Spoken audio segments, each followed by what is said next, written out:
Alrighty, so today's presentation is on the different types of respiration.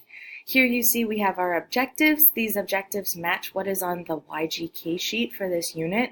Make sure you take a second to read through them so you have an idea of what's expected in this objective, and then also come back and review these at the end of the lecture. Okay, so in step one, we know now that after photosynthesis, whether we're talking about in a plant cell or in algae or a certain bacteria, glucose has been made. So the production of glucose has occurred. But the question is now what happens? So how do plants use glucose, or how do animals that eat plants use glucose, or animals that eat plants use glucose? And the answer is we have to break it down. So we are going to be releasing energy from glucose. The first step is called glycolysis, and glycolysis breaks down into two parts, the glyco meaning sweet and the lysis meaning breakdown. So you sort of get an idea of what is happening here. It happens in the cytoplasm, which means that it's not specific just to the mitochondria. So think about what that means as far as what kinds of organisms can perform glycolysis. Do you necessarily need mitochondria to do this? No. So then we see glycolysis happening in both prokaryotes and eukaryotes alike. So literally what's going to happen is the 6-carbon molecule of glucose is going to break in half, snap, and it's going to produce a product called pyruvate, or also known as pyruvic acid. And that product is a 3-carbon sugar. So since we started with one 6-carbon molecule, we are now going to end up with two 3-carbon molecules. So we get two pyruvates. But in order to break something down, there needs to be an investment of energy. Just think about what we talked about in the previous OV in chemical reactions. If you pick up a stick and try to break it, you will eventually snap it in half, but you have to engage energy in your muscles in order to do so. Well, what that means is we have to spend a little ATP here in order to make some ATP. So we're going to use two ATP molecules and break them down. And then from that, we're going to make 4 ATP molecules in addition to the 2 pyruvates and these other things called NADH molecules. Okay, don't worry too much about the NADH. They're basically electron carriers, and we'll talk about them a little bit more in the following steps. But what's most important to understand is that we break glucose down.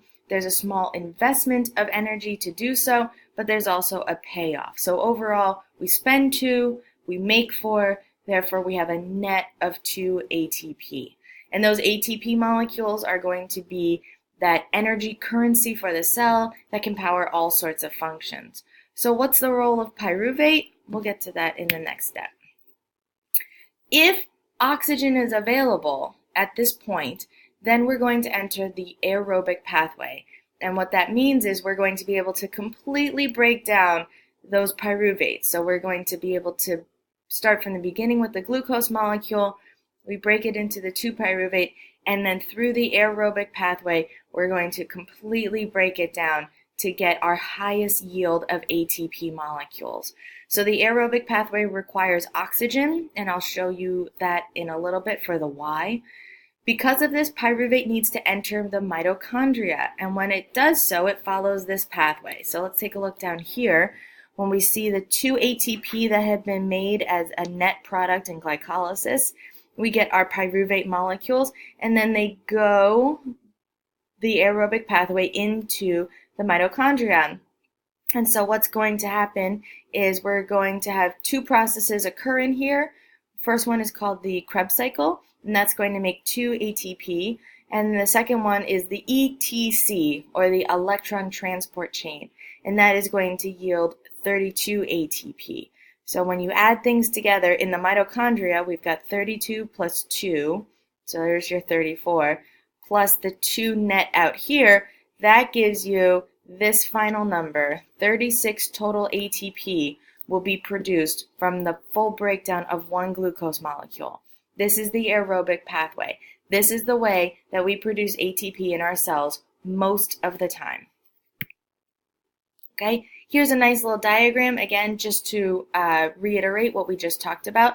So our glucose molecule that we've eaten, if we're talking about an animal cell, or a plant cell that they've just produced, whatever you want, is going to go into glycolysis. From glycolysis, we're going to get a few ATP molecules on the bottom that are produced, but mostly glycolysis is made for producing these pyruvic acid or pyruvate molecules, and we get some NADH molecules that are going to go into the mitochondria as well. But basically the pyruvate and the NADH, they're going to enter into the mitochondria, and the result of that is that we're going to get a large output of ATP.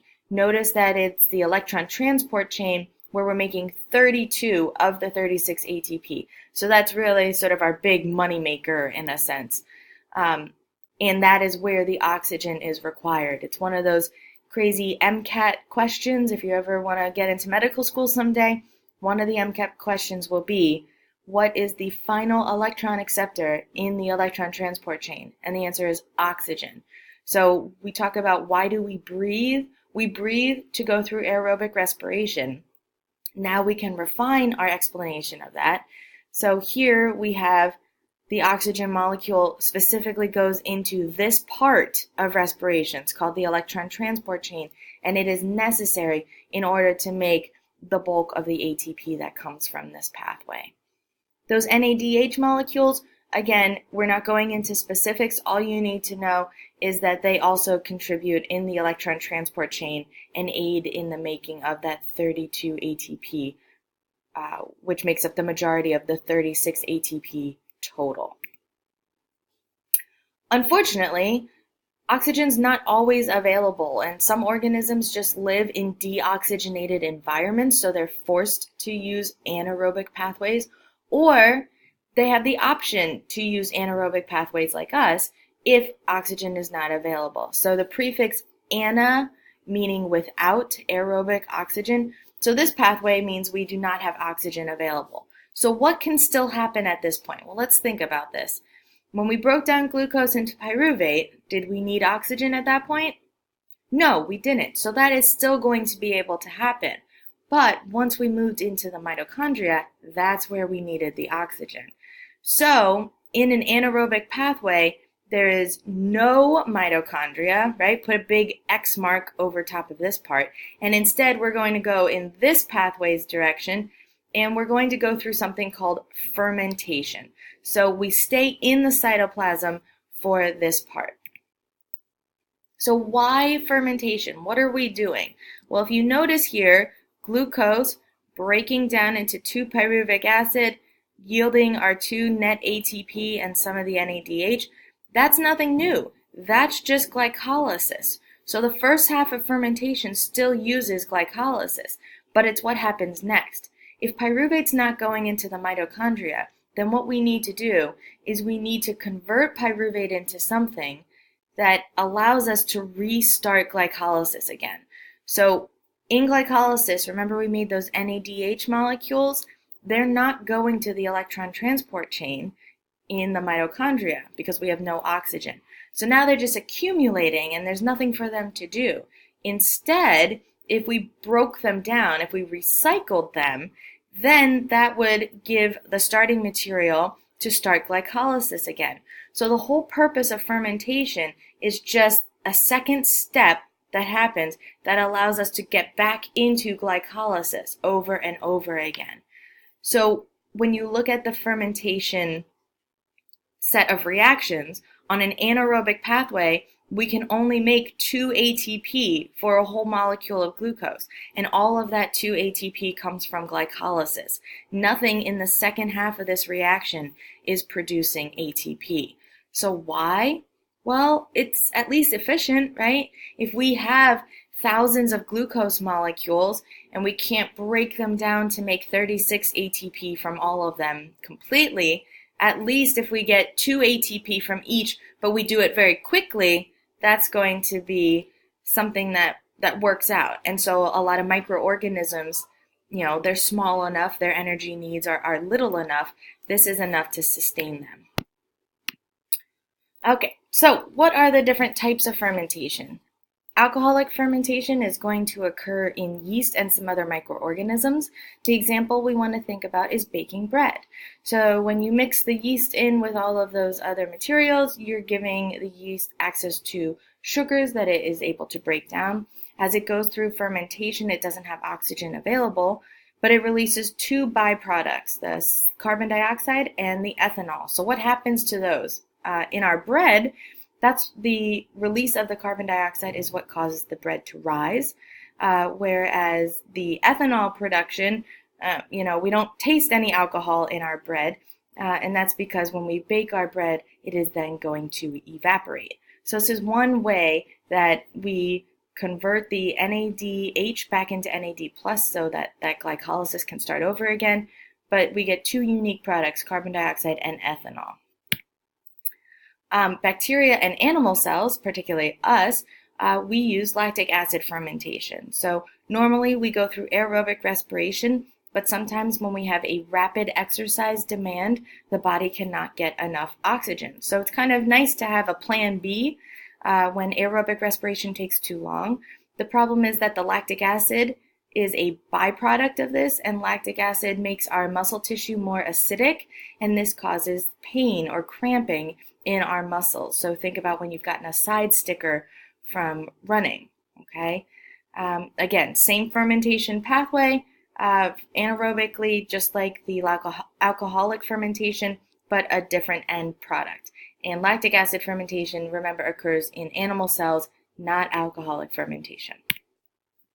So this is just a summary slide reminding you glycolysis happens first, and that glycolysis is the only source of ATP during the anaerobic pathway. So now the most important question is, how do we produce ATP at different demands for exercise?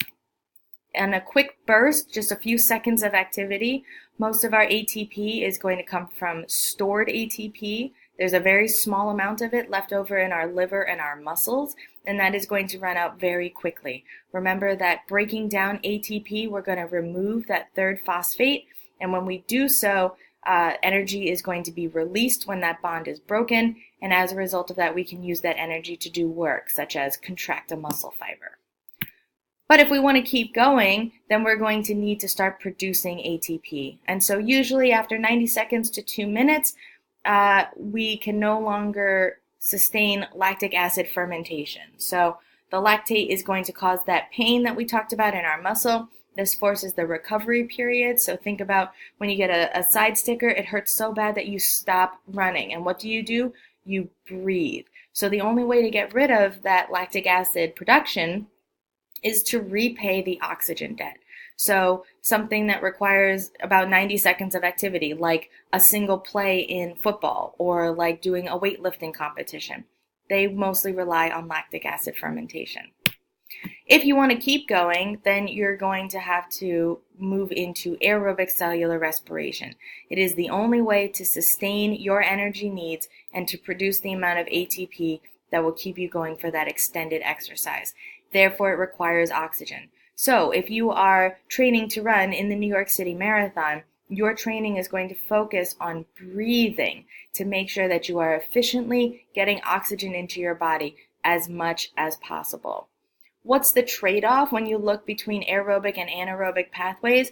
The trade-off is that aerobic respiration is much slower. If you look at this diagram on the bottom here, we go through glycolysis and then a Krebs cycle and then this electron transport chain. All of that activity in the mitochondria requires oxygen and takes time.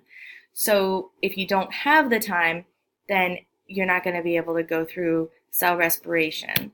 So just summarizing the energy outputs here, looking at aerobic versus anaerobic, yes, it's much more efficient. Yes, it produces more energy, more ATP per glucose. But when we think about the disadvantage, it takes time.